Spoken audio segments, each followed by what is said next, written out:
दुर्गा सप्तशती द्वितीयोऽध्याय।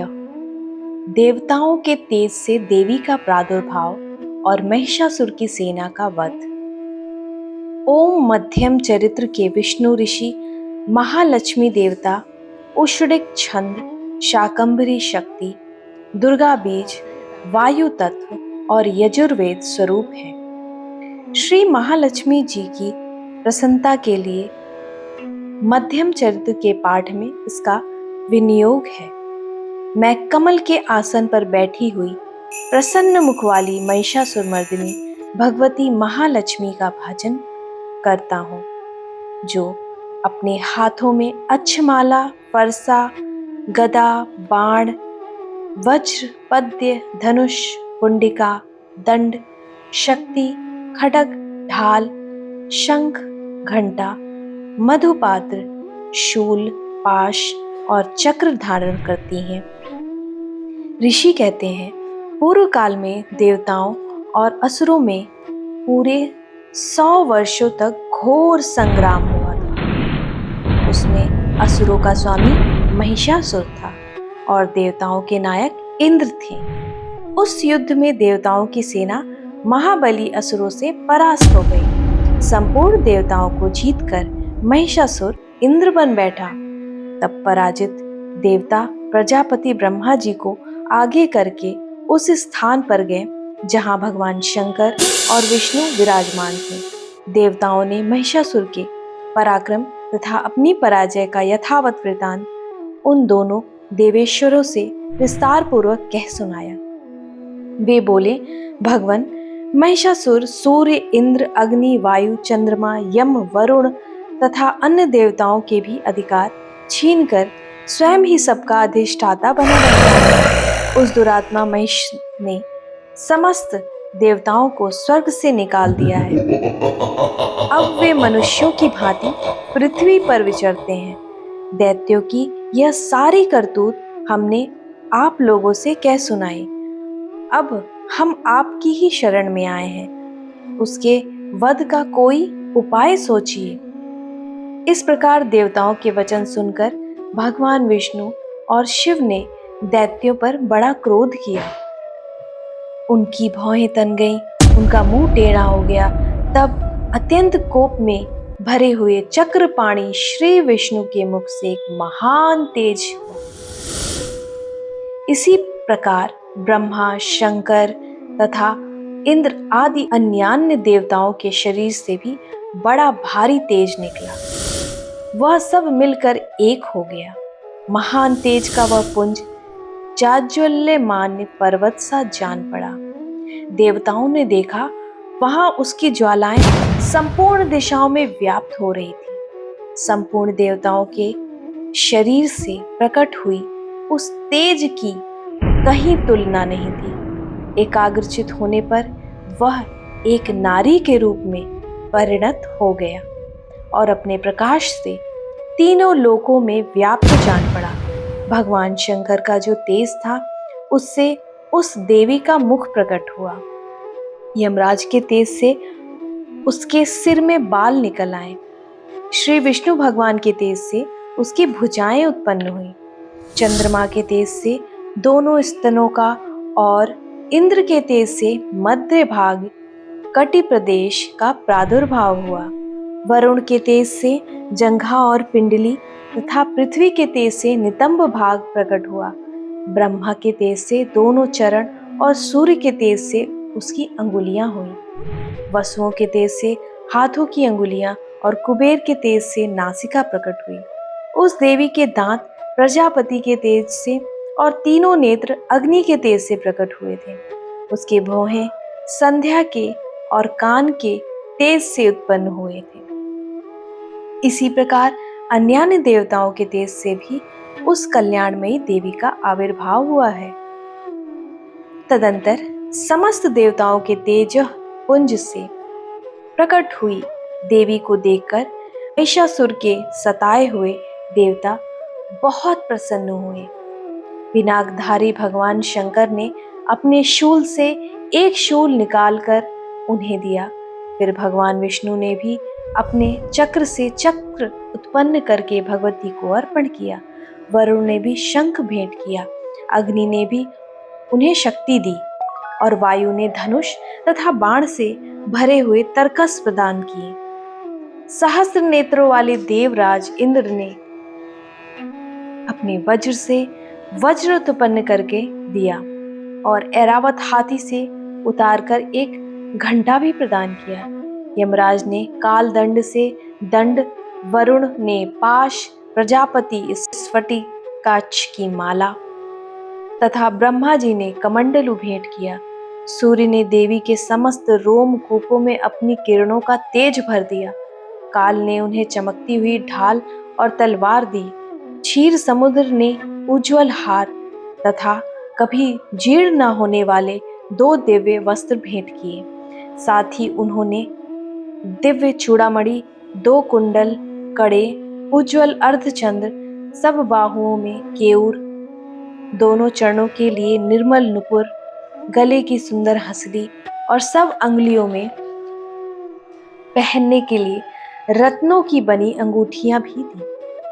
विश्वकर्मा ने उन्हें अत्यंत निर्मल फरसा भेंट किया। साथ ही अनेक प्रकार के अस्त्र और अभेद्य कवच दिए। इनके सिवा मस्तक और वक्ष स्थल पर धारण करने के लिए कभी न कुम्हलाने वाले कमलों की मालाएं दी। जलधि ने उन्हें सुंदर कमल का फूल भेंट किया। हिमालय ने सवारी के लिए सिंह तथा भांति भांति के रत्न समर्पित किए। धनाध्यक्ष कुबेर ने मधु से भरा पान पात्र दिया तथा संपूर्ण नागों के राजा शेष ने, जो इस पृथ्वी को धारण करते हैं, उन्हें बहुमूल्य मणियों से विभूषित नागहार भेंट दिया। इसी प्रकार देवताओं ने भी आभूषण और अस्त्र शस्त्र देकर देवी का सम्मान किया। तत्पश्चात उन्होंने बारंबार अट्ठास पूर्वक उच्च स्वर से गर्जना की। उन भयंकर नाद से संपूर्ण आकाश गूंज उठा। देवी का वह अत्यंत उच्च स्वर से किया हुआ सिंहनाद कहीं समा न सका। आकाश उसके सामने लघु प्रतीत होने लगा। उससे बड़े जोर की प्रतिध्वनि हुई, जिससे संपूर्ण विश्व में हलचल मच गई और समुद्र कांप उठे। पृथ्वी डोलने लगी, समस्त पर्वत हिलने लगे। उस समय देवताओं ने अत्यंत प्रसन्नता के साथ सिंह वाहिनी भवानी से कहा, देवी तुम्हारी जय हो। सदा ही महर्षियों ने भक्ति भाव से विनम्र होकर उनका स्तवन किया। संपूर्ण त्रिलोकी को क्षोभग्रस्त देख दैत्यगण अपनी समस्त सेना को कवच आदि से सुसज्जित कर हाथों में हथियार ले सहजा उठकर खड़े हो गए। उस समय महिषासुर ने बड़े क्रोध में आकर कहा, आह, यह क्या हो गया है। फिर वह संपूर्ण असुरों से घिरकर उस सिंहनाद की ओर लक्ष्य करके गया और आगे पहुंचकर उसने देवी को देखा, जो अपनी प्रभा से तीनों लोकों को प्रकाशित कर रही थी। उनके चरणों के भार से धरती दबी जा रही थी।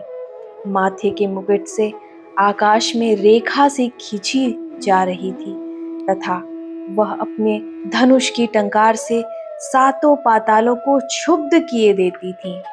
देवी अपनी हजारों भुजाओं से संपूर्ण दिशाओं को आच्छादित करके खड़ी थी।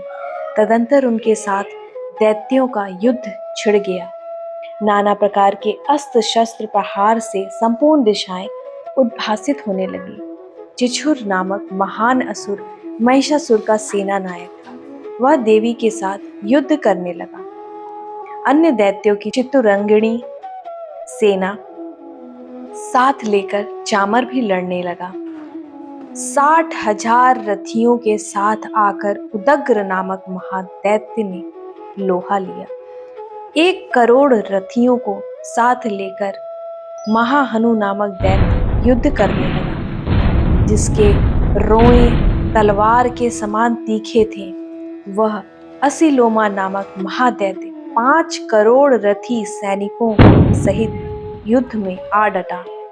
60 लाख रथियों से घिरा हुआ बाष्कल नामक दैत्य भी उस युद्ध भूमि में लड़ने लगा।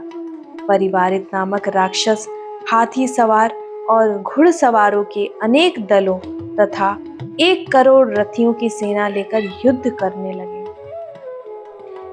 बिडाल नामक दैत्य 5 अरब रथियों से घिरकर लोहा लेने आया।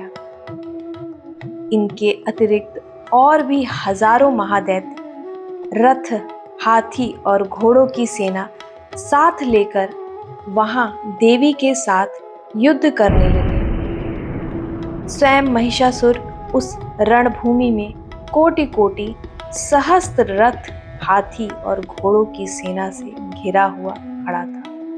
वह दैत्य देवी के साथ तोमर, भिंदीपाल, शक्ति, मूसल, खड्ग, परशु और पट्टिश आदि अस्त्र शस्त्र का प्रहार करते हुए युद्ध कर रहे थे। कुछ दैत्य ने उन पर शक्ति का प्रहार किया, कुछ लोगों ने पाश फेंके, कुछ दूसरे दैत्य ने खड्ग प्रहार करके देवी को मार डालने का उद्योग किया।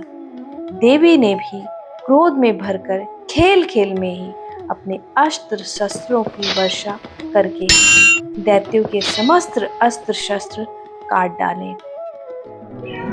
उनके मुख पर परिश्रम या थकावट रंच मात्र भी चिन्ह नहीं था। देवता और ऋषि उनकी स्तुति करते थे और वे भगवती परमेश्वरी दैत्यों के शरीर पर अस्त्र शस्त्र की वर्षा करती रही। देवी का वाहन सिंह भी क्रोध में भरकर गर्दन के बालों को हिलाता हुआ असुरों की सेना में इस प्रकार विचरने लगा मानो वनों में दावानल फैल रहा हो। रणभूमि में दैत्यों के साथ युद्ध करती हुई अंबिका देवी ने जितने ही निश्वास छोड़े वे सभी तत्काल सैकड़ों हजारों गढ़ों के रूप में प्रकट हो गए और परशु, भिंदीपाल, खड्ग और पट्टिश आदि अस्त्रों द्वारा असुरों का सामना करने लगे। देवी की शक्ति बढ़े हुए वे गढ़ असुरों का नाश करते हुए नगाड़ा और शंख आदि बाजे बजाने लगे। उस संग्राम महोत्सव में कितने ही गढ़ मृदंग बजा रहे थे। तदंतर देवी ने त्रिशूल से, गदा से, शक्ति से, वर्षा से और खड्ग आदि से सैकड़ों महादैत्यों का संहार कर डाला। कितनों को घंटे के भयंकर नाद से मूर्छित करके मार गिराया। बहुतेरे दैत्यों को पाश से बांधकर धरती पर घसीटा। कितने ही दैत्य उनकी तीखी तलवार की मार से 2-2 टुकड़े हो गए। कितने ही गदा की चोट से घायल हो धरती पर सो गए। कितने ही मूसल की मार से अत्यंत आहत होकर रक्त वमन करने लगे। कुछ दैत्य शूल से छाती फट जाने के कारण पृथ्वी पर ढेर हो गए। उस रणांगण में बाण समूहों की वृष्टि से कितने ही असुरों की कमर टूट गई। बाज की तरह झपटने वाले देव पीडक दैत्य अपने प्राणों से हाथ धोने लगे। किन्हीं की बाहें छिन्न भिन्न हो गईं, कितनों की गर्दनें कट गईं।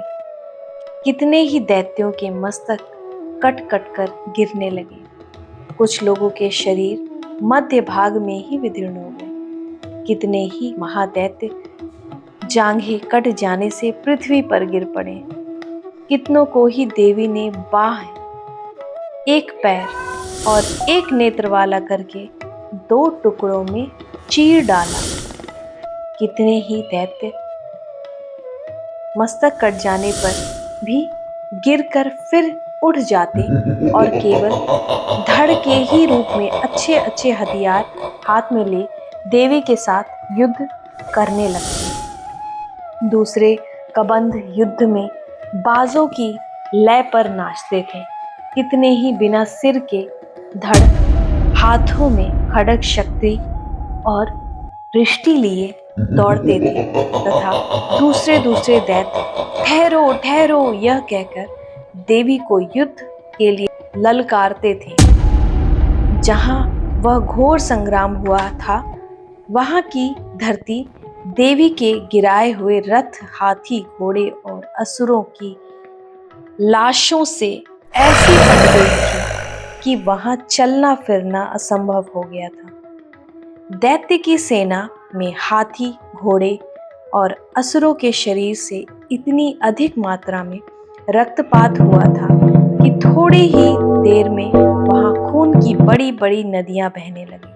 जगदम्बा ने असुरों की विशाल सेना को क्षण भर में नष्ट कर दिया, ठीक उसी तरह जैसे तृण और काठ के भारी ढेर को आग कुछ ही क्षणों में भस्म कर देती है। और वह सिंह भी गर्दन के बालों को हिला हिलाकर जोर जोर से गर्जना करता हुआ दैत्यों के शरीर से मानो उनके प्राण चुने लेता था। वहां देवी के गणों ने भी उन महादैत्यों के साथ ऐसा युद्ध किया जिससे आकाश में खड़े हुए देवतागण उन पर बहुत संतुष्ट हुए और फूल बरसाने लगे। इस प्रकार श्री मार्कंडेय पुराण में सांवर्णिक मनवंतर की कथा के अंतर्गत देवी महात्म्य में महिषासुर की सेना का वध नामक दूसरा अध्याय पूर्ण हुआ।